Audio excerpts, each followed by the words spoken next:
What was your first job? My first job? Jae Millz. Before you was Jae Millz, you was Jarvis Millz.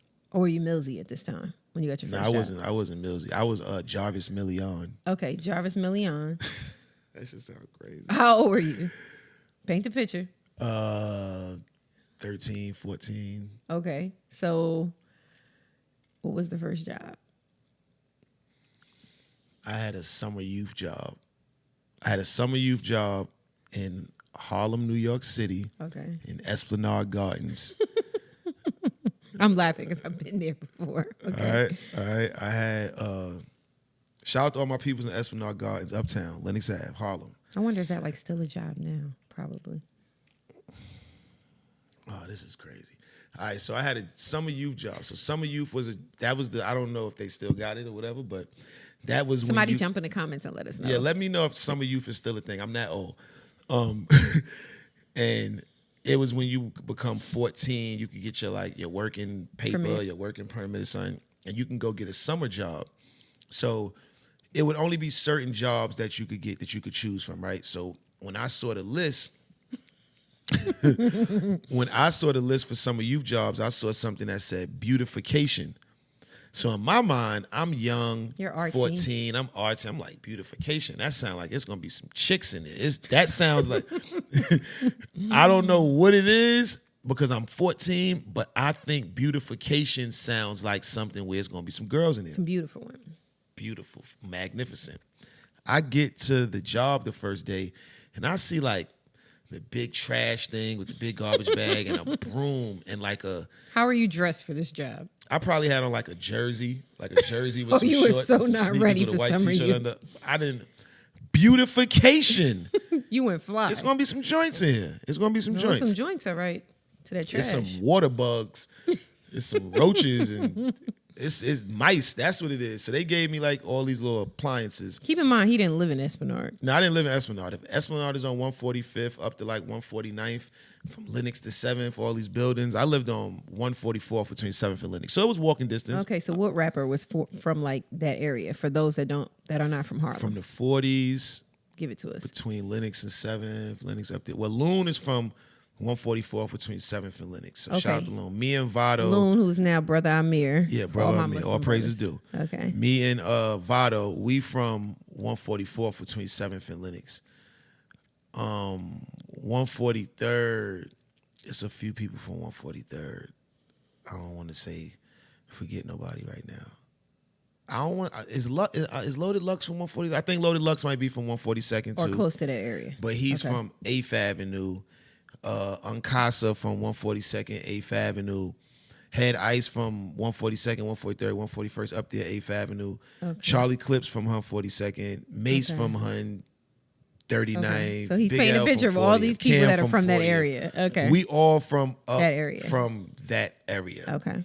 I forgot where I was going with this. You were just telling us, so you showed up the first day. I just wanted to paint the picture for everybody that wasn't. I forget things all the time. I got to ask it. What was I talking about again? That's okay. I just wanted to paint the picture of the area where you were at in Harlem. Yes. This is where I'm at this moment. Okay. So and then I get there and I think with your jersey on. Beautification, and they give me like this spray.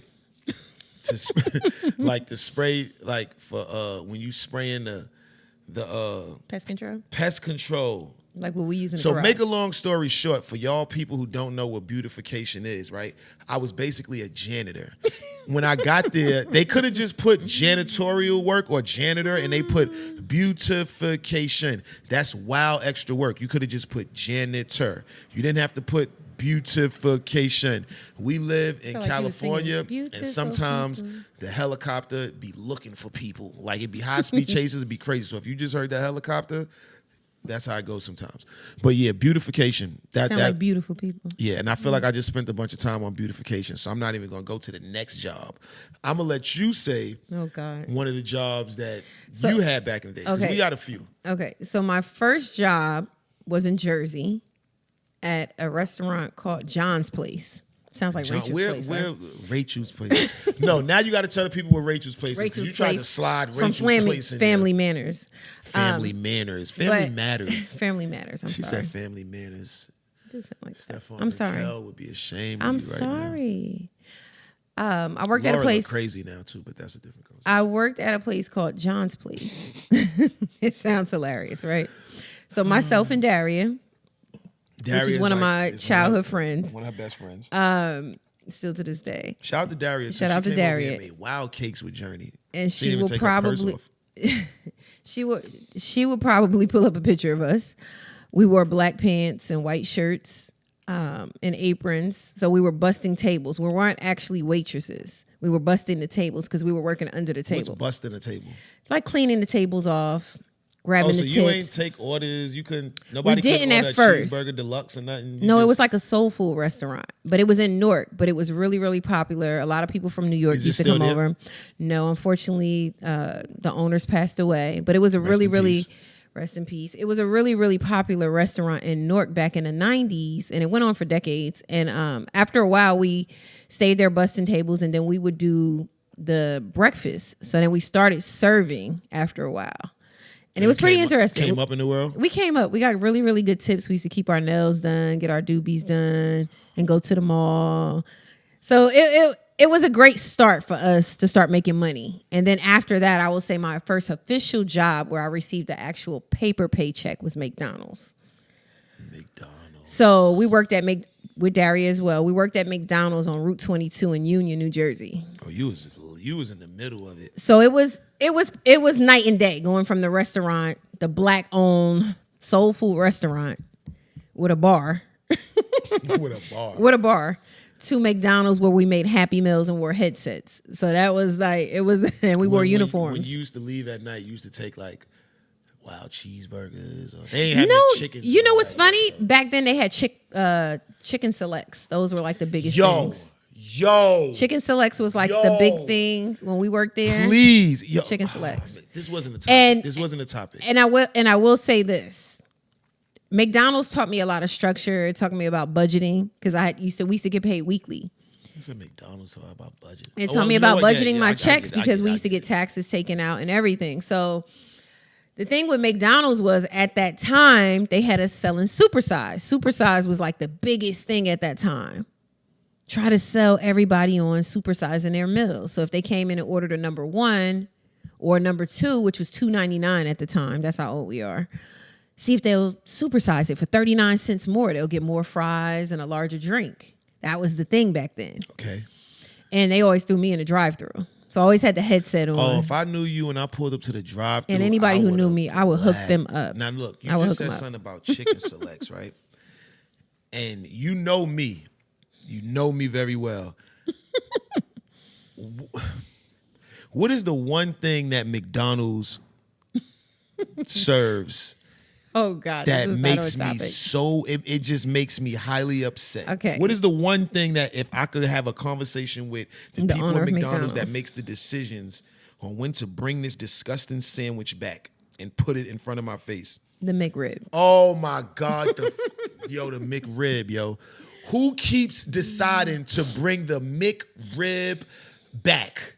So this is the thing. It's not even a rib. It's not a Mick. It's nothing. So this is the thing with the McRib. Okay, so this is the thing with the McRib. On a sandwich. Jarvis didn't grow up Muslim like I did. I grew up in a Muslim household, so I never ate pork. I didn't even know what was in a McRib. When they sold McRibs, I never touched them. I never ate them. It was. I was just greedy. I didn't even know what it was.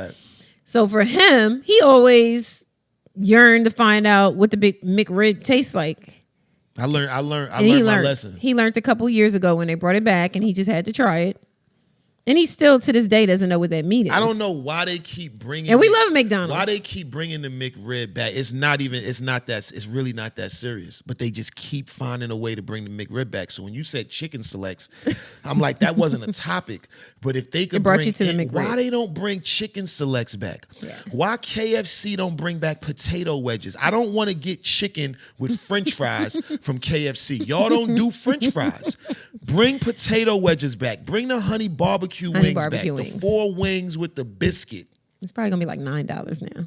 It was $2 before. No, ain't nothing. And I'm trying to figure out why is the 2 cheeseburger meal at McDonald's $10 after tax? That is insane. After I said it was $2.99 when I worked there. It was $2.99 with the Plus tax. It was $3.24. If you had $3.25, you could tell them keep the change.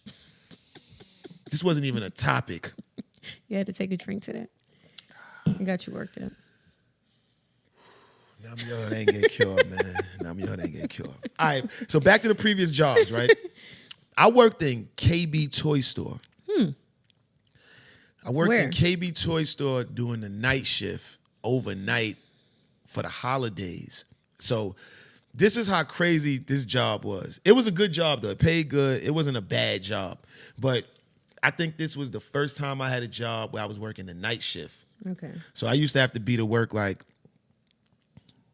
11, 12, and I would stay, or maybe it was 1 in the morning, and I would stay till like 8, like 8 or 9 or something like that. And we used to go to lunch at like 3:30. That was weird. Nothing open at that time. That was weird. But I remember when I would get to work, the store's closed, and when I leave, the store's about to open. So we was the people that's in there putting the stickers on the toys and the boxes. One person downstairs, he opening the box, throwing the toys up. I'm putting a sticker on it, throw it to my other guy. Kind of like a warehouse type of thing. We in there listening to Nas. We in there listening to mixtapes. I ain't even gonna lie. I remember being like, this is what people be. So I will always say all of these stores with the gates closed. So it's people in there right now doing the same thing that we doing. Like, absolutely. And then when I get off, I would be super tired. I would go home, sleep all day. That's why I said it wasn't the job that was crazy. I think it was the sleep pattern. I would sleep all day, wake up. My moms would be cooking. I would eat and then get back to transportation and go back to work. And that's the thing. A lot of people work overnight shifts, and it changed their sleep patterns forever. Yeah. Like, it you know, like does. people that work those overnight shifts at the post office and different places like that. Shout out to anybody who works overnight jobs. We appreciate you. Shout out to Amazon. everybody watching this right now and listening to this at their job. Yes, like, shout out to y'all. Definitely. We appreciate you because it's not for everybody. Everybody can't do overnight jobs. It's not. I had my friend get me a job one time at this place called the Little Pie Company in New York City. Pause, but it was in the meatpacking district. Just for I didn't want to say that, but I wanted to tell people where it was at, but it was hard to explain it. Pause, all of that. That was crazy. I probably shouldn't even said that, but that's the location of. Okay. And what did you do in the place? I didn't really do shit because I only lasted like a day. So I'm gonna tell you what happened, right? It was a place where you make the pies and you put them in there. I think I might have burnt the pies or something. God. I did something. And the dude, my man who got me the job was my boy Terrence. He had got me the other job that I had that I was going to talk about too. Oh, Terrence liked you. He lived right across the street from me. Those were my boys. My man Omen that did a lot of beats for me. He did What's Up, and all of that. This was his cousin, and we went to school together. Okay. You know, we went to high school together. So shout out to my boy T. And he was like, yo, they'll hire you right there on the spot. So I'm like, all right, bet. I go to the job interview. Nothing like what you thought. They hired me that day, come in tomorrow. I'm like, I got a job. I go in there, and I felt like the boss was just giving, I don't know, maybe if it was the Virgo in me, he was giving me like some wow. He was a little saucy with you? Yeah, like fam, like I don't give a fuck about these pies, bro. Like I really don't care. Like you wilding, right? You talking to me crazy. You know what? It's fucking apron. You had an apron? Took that shit off. And I remember my man called me. He was like, yo, bro, I got off at 1. You were supposed to get off at 6. How are you already on the block at 3:30? Because you gave his boy the apron back. Going to her 19th, man. Give me some loud. I think that was me with the telemarketing job. What you was doing, telemarketing? For 2 weeks. I lasted one check. I lasted 2 hours. So in West Virginia, when I went to West Virginia, a few of my friends and I, we thought, okay, we need another job. We all had work study jobs, but that wasn't enough. They weren't paying that much. So we was like, all right, we're going to go try out for some jobs. And my friend Mindy at the time, she was the only one that had a car. Was Mindy white? Yes. I don't know any black girls Shout out named to Mindy. That was my girl in school. So Mindy. So she probably say, hey Dana. Yeah, I haven't seen Mindy in years. Hey, that Dana. was my girl. Hey Dana. So she was one of the ones that applied for the job with us. It was about 3 or 4 of us. And we applied for this telemarketing job, and we were selling long distance service, like phone service. So we were like in these cubicles, and they had us read like these paragraphs off the screen. And we were college students. We were all like 18, 19, 20. So none of us took it really that serious. It was just like for a few extra dollars so we could shop. All we wanted to do was shop. We didn't really care about anything else. And the women and the guys that worked there, they took it so serious. Like, it was like the end of the world. We were like reading the scripts, laughing at each other in the cubicles, playing around. And I remember like the older people in there was looking at us like we was crazy. Like, can you guys be quiet? We're trying to work here. You know, they was like taking it real serious. And we were like, they was in there listening to the Quiet Storm. Yeah, and we was like, this is a joke. And I remember we would be like in the cubicles eating candy and laughing at each other while we was reading the scripts. Like, we were trying to sell long distance service to people that never wanted it. They were always hanging up on us. So we would listen to each other's calls and like just laugh. We never took it serious. But now that I'm older and I've worked with younger people over the years, why they was telling you, keep down on that goddamn noise back there. I get why they were so serious. They had real bills. They had kids, husbands, wives. And we just didn't really take it serious. So all of us collectively, like after we got our first check, we was just like, we need to quit. This is not it. Like, it's a joke. And I felt bad later on, like when I thought about it over the years, I was like, wow, these people were really feeding their families off of this. And we were joking. But when you're that age, you don't really take it that serious. They're like, I'm in college. I'm about to have a career. Like, this is a joke. I don't even need this job. My parents don't even know that I went out for a job like this. This is just something to get me a new outfit to go to the club. Yeah, when you young, you don't look at things the same way that you but look I'm glad I did something. Yeah, I'm glad I did something like that, because once I got in other positions and I was manager and I had younger people working for me, I knew how to talk to them and approach the situation when I had to explain to them different things about how serious to take different things in the office, because they just didn't, you know. And I was that young person at one time. Like, I'm not taking it serious. This is a joke. I can quit this today and still go to school tomorrow. Yeah. And I'm still going to the club on Thursday. I'm still going to find a new outfit. Like, so I didn't take it serious at that time. Yeah. But it's just funny to think back, like how you threw the apron down. You didn't have no worries. You was just like, whatever. This apron. Fuck you and this and these pies. And shout out to the little pie company. Because y'all and might that's how I do felt something. about the long distance. And that's how I want to do a brand deal with me right now. I done talked all this craziness about the pie company. I love y'all. And that's how I felt about the long distance at that time. But it was something that was really important because I lived really, really far from home. So if my mom didn't have long distance, she wouldn't have been able to contact me at school. Yeah. So it was just a lesson. And I'm glad I did things like that because it made me appreciate, you know, certain things. And I learned my lesson as I got older. Yeah. As you, with certain things. I needed to do that. When you look back at a lot of previous jobs you had, and this is not just us, this is just like everybody watching and listening too.